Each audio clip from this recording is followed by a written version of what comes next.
आज peoples party of India democratic Uttarakhand की प्रदेश कार्यकारिणी की बैठक प्रदेश की राजधानी देहरादून में संपन्न हुई। तो आइए हम जानते हैं कि आज किन मुद्दों पर पार्टी की ये बैठक हुई और क्या 2022 में आने वाली विधानसभा के चुनाव में peoples party of India democratic के क्या मुद्दे रहेंगे और किस उद्देश्य के साथ पार्टी प्रदेश में आगे बढ़ेगी। तो हमारे साथ हैं पीपीआईडी के प्रदेश अध्यक्ष एडवोकेट डॉक्टर प्रमोद कुमार जी। तो आप उन्हीं से जानते हैं कि आगे क्या रणनीति है। देखिए, जैसा कि आप लोगों को मालूम ही है कि peoples party of India democratic इस देश की एकमात्र संस्थागत लोकतांत्रिक पार्टी है जो कि भारतीय संविधान को पूरी तरीके से लागू करने के लिए जिसका जन्म हुआ है।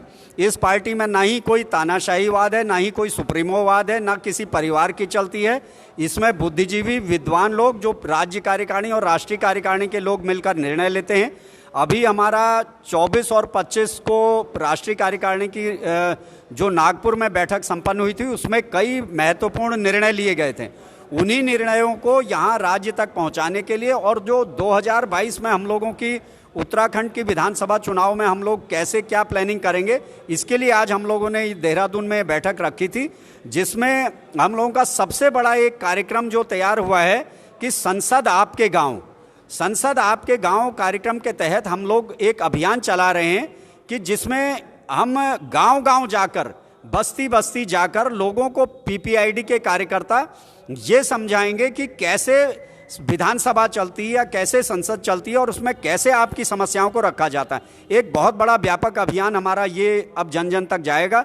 दूसरा, हम लोगों ने आज ये तय किया है कि उत्तराखंड की सभी विधानसभा सीटों पर हमारा राष्ट्रीय कार्य समिति में भी निर्णय हुआ और आज भी ये तय किया गया कि हम सभी सीटों पर चुनाव लड़ेंगे। तो उसके लिए आज हम लोगों ने जिम्मेदारियां बांट दी हैं। हमने लगभग जो 7 एक्टिव जिले हैं उसमें प्रभारी बना दिए हैं। कुछ जिलों में हम लोगों ने जो जिले का पुनर्गठन किया है और पौड़ी से हमने विकास जी को प्रदेश उपाध्यक्ष की जिम्मेदारी दी है। अन्य कई महत्वपूर्ण हम लोगों ने आज ये निर्णय लिए हैं और हमारा लीगल सेल जो उत्तराखंड की लीगल सेल गठित हुई है उसके हमारे पदाधिकारियों ने जिम्मेदारी संभाली है और जल्द ही पीपीआईडी की लीगल सेल का पूरा स्टेट का एक सम्मेलन हल्द्वानी में होने जा रहा है। उसकी भी आज तैयारियों पे चर्चा हुई। बहुत अधिवक्ता साथियों ने, हमारे दलजीत सिंह राणा जी हैं, हीरा लाल जी हैं, बहुत बड़े राजनीतिक सामाजिक कार्यकर्ता, उन्होंने आज पार्टी ज्वाइन करी है। तो जिसमें यही सारी बातें हमारी डिसाइड हुई हैं और हम लोग पूरे दमखम के साथ और 2022 के विधानसभा चुनाव की तैयारियों में जुट गए और हमारी ज़्यादातर सीटें चिन्हित हो भी चुकी हैं। अब हम लोग बूथ स्तर तक, गांव स्तर तक पार्टी का सदस्यता अभियान और संसद आपके गांव, इन अभियानों को लेकर जा रहे हैं। अभी देखा जा रहा है कि आरक्षित वर्गों में बैकलॉग को लेके कुछ असमंजस की स्थिति है। तो पार्टी ने अभी विगत दिनों कुमाऊं मंडल में बैकलॉग को लेकर सबसे पहले इस मुद्दे पर अपनी बात रखी थी और उसके बाद उसका प्रभाव मंडल मुख्यालय पौड़ी में भी देखा गया। तो क्या इस मुद्दे को पार्टी अभी आगे और लेके जाएगी या इस आंदोलन को किस तरह आप देखते हैं? ये बिल्कुल आपने एक बहुत बड़ा सवाल उठाया। देखिए, अभी तक उत्तराखंड में 20 सालों में भारतीय जनता पार्टी और कांग्रेस पार्टी ने बारी बारी से राज किया है। ये दोनों दल यहाँ के मूल निवासियों के हितैषी नहीं है। यहाँ के मूल निवासियों के लोगों को इन्होंने केवल मूल निवासी समाज के लोगों को छला है, उनके वोटों का दोहन किया है, उन्हें केवल चुनाव के दिन शराब पिलाकर कुछ 200-400, 100-200 रुपया देकर ये उनका वोट हथिया लेते हैं और उसके बाद सत्ता में आने के बाद ये उनके हितों पर सबसे ज़्यादा कुठाराघात करते हैं। आप देख सकते हैं 20 सालों में बैकलॉग के यहाँ पर लगभग 30-35 हज़ार पद आज भी खाली पड़े हैं, उनको नहीं भरा गया। और उसके अलावा सबसे बड़ी जो बदमाशी, इनके एक मेंबर ऑफ पार्लियामेंट ये बात कहते हैं कि हमने बैकलॉग को समाप्त करने का निश्चय किया। इससे बड़ा दुर्भाग्य क्या हो सकता है? इसलिए पार्टी ने अल्मोड़ा में इसको लेकर 10 दिनों तक धरना किया था, आंदोलन चलाया था। और दूसरा, हम लोग की एक बड़ी प्रमुख मांग है कि यहाँ का जो मूल निवासी कर्मचारी समाज है उसको पदोन्नति में जो हिस्सेदारी मिलती थी उसे खत्म कर दिया गया है और ये दोनों दलों ने मिलकर किया है। ये केवल इस समाज को निकलना पड़ेगा, ये केवल बेवकूफ बनाते हैं हम आपके हितैषी हैं। ये दोनों ही पार्टियां आपस में मिली जुली हैं।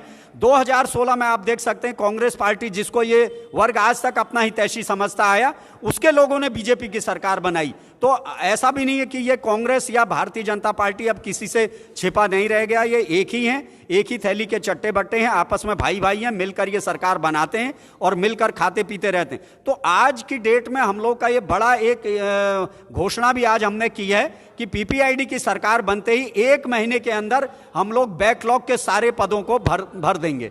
और दूसरी चीज, जो पदोन्नति में हिस्सेदारी है वो बहाल की जाएगी। तीसरा जो हम लोगों ने यहाँ पर निर्णय लिया हमारी राष्ट्रीय कार्य समिति में और राज्य कार्यकारिणी ने, कि जो यहाँ पर जो मूल निवासी समाज के जो बसे हुए लोग हैं उनको उनकी जो काबिज, जिन जमीनों पर वो काबिज हैं उनमें उनको मालिकाना हक 1 महीने के अंदर हम लोग, ये विधानसभा गठित होने के बाद और सरकार में आने के बाद हम लोग 1 महीने के अंदर देंगे। और जो एक बड़ी प्रमुख मांग हम यहाँ पर थी कि राज्य आंदोलन के दौरान जो मूल निवासी समाज के लोग जो वाद्य यंत्रों को अपने लेकर जिन्होंने यहाँ के आंदोलन का नेतृत्व किया था, उनको आज तक राज्य आंदोलनकारी चिन्हित नहीं किया गया, उनको हम वो सारी सुविधाएं देने का काम करेंगे। और बहुत बड़ा एक मुद्दा जो यहाँ का स्वच्छक समाज है, जो सफाई कर्मचारी है, जो अपने जान जोखिम में डालकर बीमारियां मोल लेकर बाकियों को साफ रखता है, बीमारियों से मुक्त रखता है और उनकी जान बचाता है, वो समाज को इस उत्तराखंड में 5,000-7,000 रुपए में ठेकेदारी प्रथा पर काम करा के उनकी जिंदगी नरक बना दी गई है। हम लोग उनका नियमितीकरण करेंगे, उनको पूरा पक्का करने के बाद उनको जो सारी सुविधाएं होती हैं वो मिलेंगी और उनके ठेकेदारी प्रथा समाप्त की जाएगी। ये हम लोगों ने निर्णय लिया है और ये हम आपको करके दिखाएंगे। उत्तराखंड में युवाओं की स्थिति सबसे बड़ी दयनीय स्थिति में है, रोजगार यहाँ पे है नहीं। तो पीपल्स पार्टी ऑफ इंडिया का उत्तराखंड के नौजवानों के लिए क्या संदेश होगा कि 2022 में वो किस तरफ दोनों दलों ने आज तक युवाओं को केवल बेवकूफ बनाया है और वास्तव में क्या किया दोनों दलों ने, जो एक नियमित नियुक्तियां होती थी वो भी समाप्त करके पूरे उत्तराखंड में ठेकेदारी प्रथा स्टार्ट कर दी है। कंपनियों के सुपुर्द सारा का सारा कंपनियों के सुपुर्द इसको एक तरीके से राज्य के जो नौजवानों की जो अधिकार था, राज्य के नौजवानों का एक नौकरी का जो अधिकार था, उसको भी सारा ठेकेदारी में दे दिया है, उसको भी बेचने का काम किया है। ये दोनों दल युवाओं का कोई हित करने वाले नहीं है। युवाओं का अगर कोई हित करेगी तो वो पीपीआईडी में सुरक्षित है और हम लोग यहाँ पर सारी ठेकेदारी प्रथा खत्म करेंगे अगर पीपीआईडी की सरकार बनती है। सबसे पहले हम ये जो ठेके में आपने जो सारे संस्थानों को देना शुरू कर दिया, जो निजीकरण शुरू कर दिया, इस निजीकरण को समाप्त करके इनका राष्ट्रीयकरण करने का जो पीपीआईडी का जो संकल्प है वही हम काम करेंगे। और युवाओं का भविष्य उत्तराखंड की परिस्थितियों के अनुसार यहाँ पर रोजगार के अवसर पैदा करके और जितना भी सरकारी सेक्टर को मजबूत करके उनके लिए रोजगार के अवसर पैदा किए जाएंगे। धन्यवाद। ये थे पीपीआईडी के प्रदेश अध्यक्ष श्री प्रमोद कुमार जी। धन्यवाद।